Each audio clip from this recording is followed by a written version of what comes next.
My name is John Fetterwoman.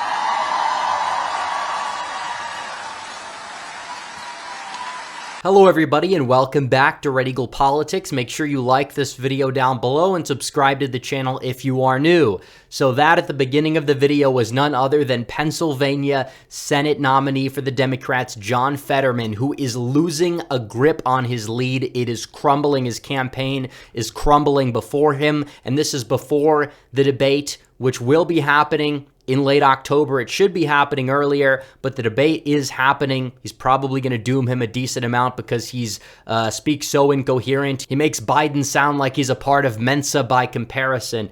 And Dr. Oz is closing in on Fetterman in this latest poll.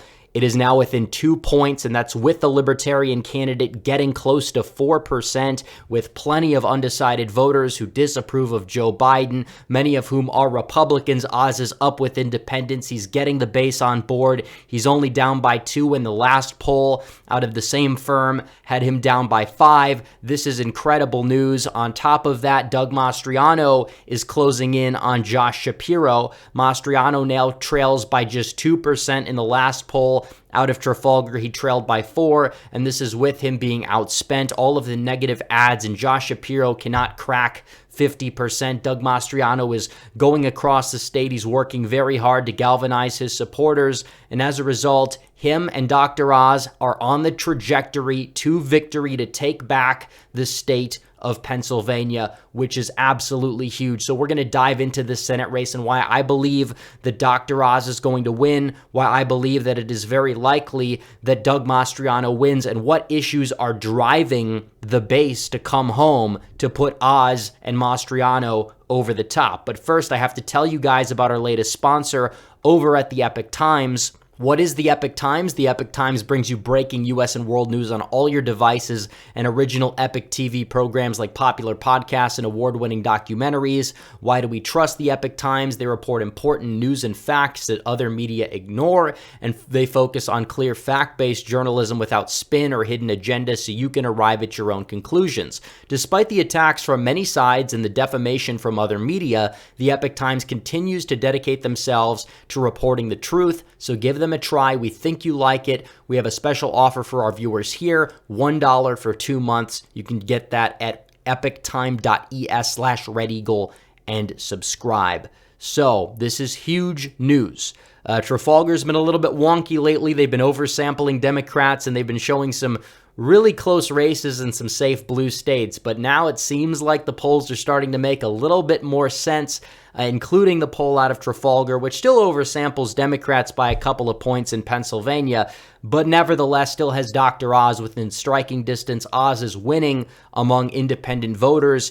In many of these polls that we've seen, the RCP average now has Oz down by just 4 percentage points with 2 months to go, which is huge because Fetterman's imploding in real time, partially due to the fact that he is extremely incoherent when he talks. He's cringe when it comes to the identity politics. The Fetterwoman thing is going to, honestly, if that just airs in advertisements across Pennsylvania, that's going to doom him because voters there do not like the identity politics too much.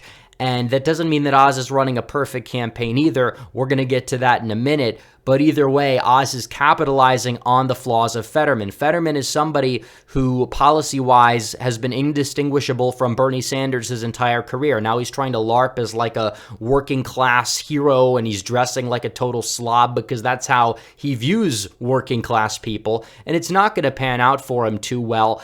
Fetterman is somebody who is extremely despised across Western Pennsylvania at this point, and the more that he gets exposed for his past, the worse he performs in these polls. Like I've said, his ceiling is 48%. I think Oz at the end of the day is going to win like 50.5 to 48 or so. And we'll look at the map in a minute, but you look at what Oz is blasting Fetterman for, and it is excruciatingly bad for Fetterman because he's weak on crime. He's talked about releasing a third of all prisoners in the past, eliminating life sentences for second-degree murder, and now he has 2 convicted murderers working for his campaign, raking in $50,000 since being hired by the campaign in the past 9 months or so. And crime is out of control. We haven't seen a rise in crime like we've seen for the past couple of years ever since the 1990s. And as a result, we need to be tough on crime. We don't need to be caving. No more criminal justice, quote unquote, reform bills that let criminals back out onto our streets. No, we need to be strong. We need to crack down on crime.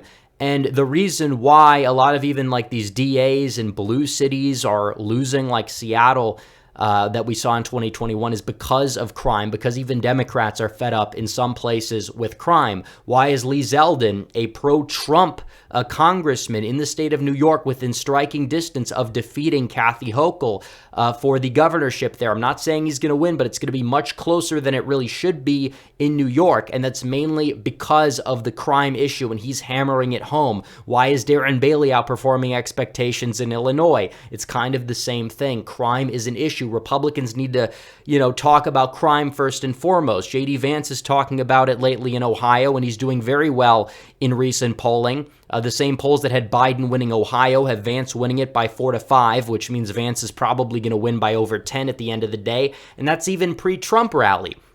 So there you go. And Trump's rally in Pennsylvania definitely helped out Dr. Oz and Mastriano a lot.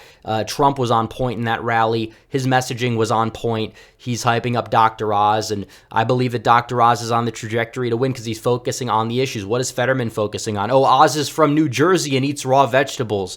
And he says, oh, because Oz calls them like some French word for them that he's out of touch or something like that. And it's like, who cares? Who cares what Oz calls vegetables? Like, that's not a campaign issue. The bottom line is that food prices are out of control. That's the main takeaway. And Fetterman's going to go into Congress and vote with the same administration that is partially responsible for it 99% of the time or so. This is the main issue. And Fetterman, his entire career, has been very far left, and now he wants to come around and do this LARP. I knew it would backfire, and it is starting to backfire in the state of Pennsylvania. Now, does that mean that Dr. Oz is running a perfect campaign? No, and he's struggling to galvanize the base, and I've criticized him when it's necessary, and I think we need to hold Oz accountable while still supporting him, because we cannot afford John Fetterman in the United States Senate. These boycotts do not simply work. We saw this in Georgia. What did McConnell do? He didn't take the blame or step down. He just blamed Donald Trump for everything when it was really his fault. And the establishment hasn't learned a thing, and they're doubling down regardless. And if somebody like Oz goes out there and loses, they're going to be like, oh, well, you could have done better with somebody even, more weak and liberal like Dave McCormick, if McCormick was the nominee, who is objectively far worse than Dr. Oz on everything.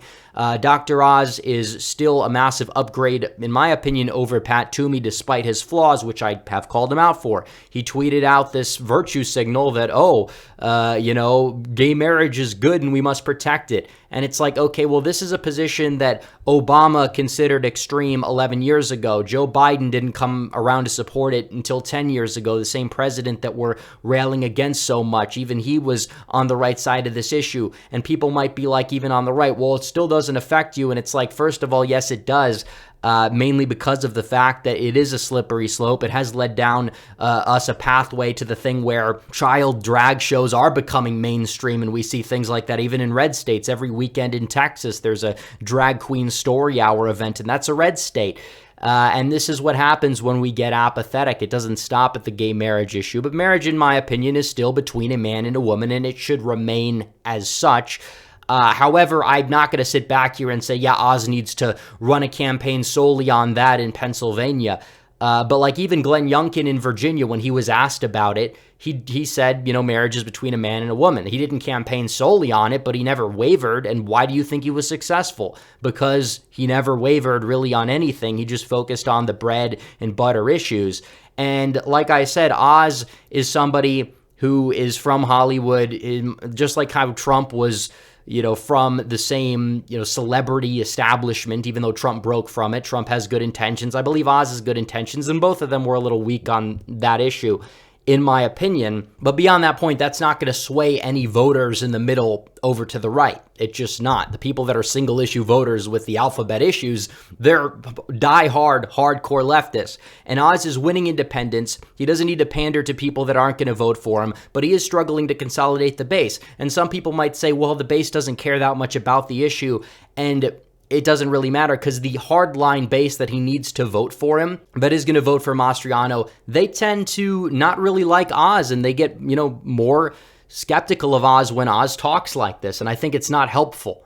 And like I said, I'm not asking him to run a single-issue anti-gay marriage campaign, but I'm just saying there's no need to virtue signal at all. There's no need to virtue signal. There's no need to, do anything except stand your ground. And I've defended Oz, for a lot of things because he is an outsider, because he is from media, because he is somebody that will likely be imperfect, but more of a blank slate that we can, keep in line and be an above average senator. But like I said, people need to understand that we can attack Oz simultaneously while still support him, and people need to not boycott this election or whatever and hand it over to John Fetterman. But a lot of the people that are talking about that don't live in Pennsylvania. The polls show that Oz is on track to win. Mastriano is also on track to win. Hopefully he can get more funding over the next couple of months. And if he does, I think it would be game over because Josh Shapiro, people act like he's some electoral juggernaut. He's a very weak candidate. He barely beat somebody that received no funding or endorsements in the 2020 election, and that was a D+4 national environment. So it's possible that Mastriano could win just by going around and campaigning, win without even spending a dime, because he's doing a very, very good job campaigning. And you look at Pennsylvania, you talk about Oz's and Mastriano's path to victory electorally in the state. Philadelphia County, which is Philadelphia City, Trump got in 2016 when he won the state. He got 15% of the vote there. I believe that Oz could very well crack 25 there because of trends that we've seen, because he performed very well there in the primary. Meanwhile, Fetterman struggled to turn out a lot of black voters in Philadelphia. That's going to doom him if he's not able to replicate that for the general, which I don't believe he will, because the rest of the state, besides Philadelphia and parts of Pittsburgh, is very non-college educated white. And even though Oz has, struggled with those voters, he's doing better with them. He's getting better in terms of his messaging, in terms of his campaigning. Still not perfect, as I aforementioned, but I believe that him and Mastriano will turn out the T, which is the rural part of the state, the rural areas, and I think that they will do well in suburban Pittsburgh, and I think that they will do well enough in suburban Philadelphia, especially Oz. I think Oz will outperform Donald Trump in a place like Chester County, maybe a little bit in Montgomery. I think that he'll win Bucks, and I think that Mastriano is going to do better in southeastern Pennsylvania than a lot of people really expect, and I think he will do decent in northeastern Pennsylvania as well. Oz is going to do well there. Oz did very well there in the primary, and I think that's going to be enough to get both of them at the end of the day over the hump. I think both will win by a couple of points or so. Oz might outperform Mastriano by a point or two, but you have a lot of dooming on this race, even on the right wing, and I think that it's very misguided. It's very out of place. Oz and Mastriano, they are on track to win. They will defeat John Fetterwoman and Josh Shapiro, respectively. So anyways, guys, thanks for watching this video. Like this video down below, comment down below, subscribe to the channel, hit the bell for notifications so you never miss another video. Follow me on social media. The links are all in the description down below.